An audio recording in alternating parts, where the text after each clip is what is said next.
Hello friends, मैं हूँ सुनीता। मेरे चैनल हिंदी लोकगीत में आपका स्वागत है। मैं आज छठ मैया के गीत सुनाने जा रही हूँ। अगर ये वीडियो पसंद आए तो प्लीज़ लाइक कमेंट सब्सक्राइब करें और सब्सक्राइब के बगल में बेल आइकन है उसे प्रेस करना ना भूलें, जिससे कि मेरे नए वीडियो की नोटिफिकेशन आपको मिलती रहे।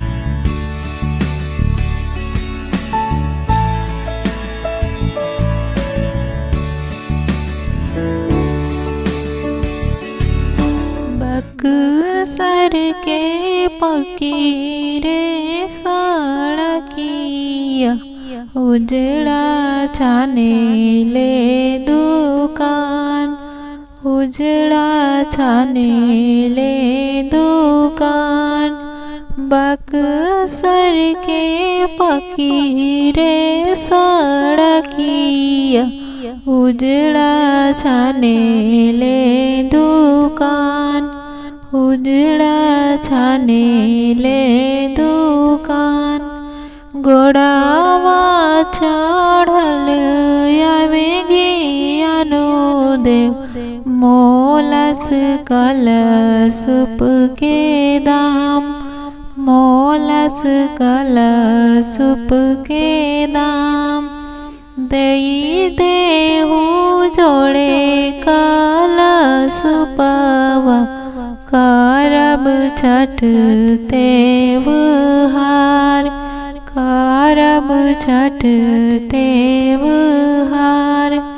देई देहु जोड़े कलशुपवा भूखब छठ त्योहार, भूखब छठ त्योहार।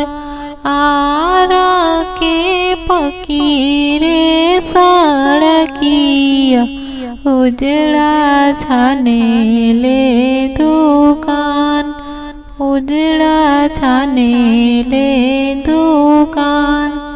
पैदल आवेले कमलेश देव मोलस कलशुप के दाम, मोलस उखिया के दाम, मोलस उखिया के दाम। देई देहु हरी हरी उखिया करब छठ त्योहार, करब छठ त्योहार। देई देहु सेउआ शरीफवा भूखब छठ त्योहार, भूखब छठ त्योहार।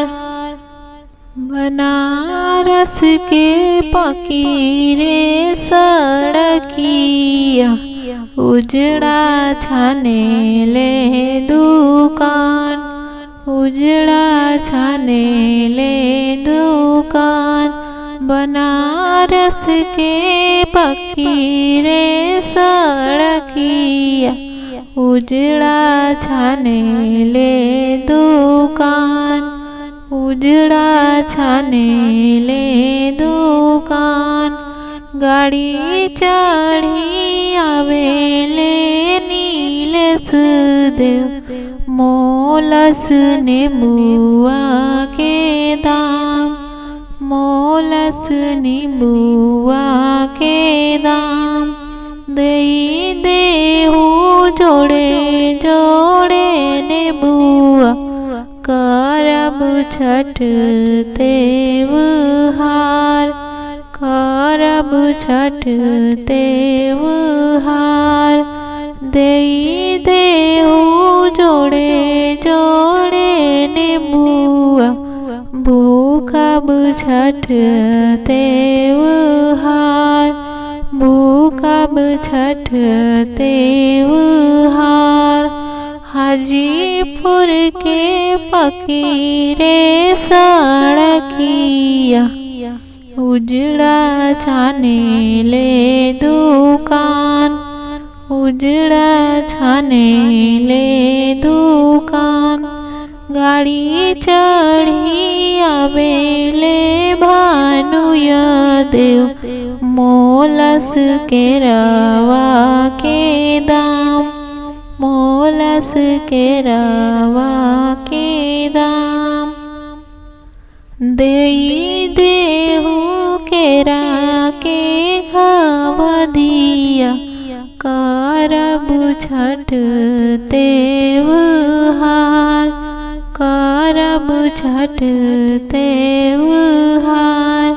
देई देहु केरा के घवधिया, भूखब छठ त्योहार, भूखब छठ त्योहार। काशी के फकीरे सड़किया, उजड़ा छाने ले दुकान, उजड़ा छाने ले दुकान।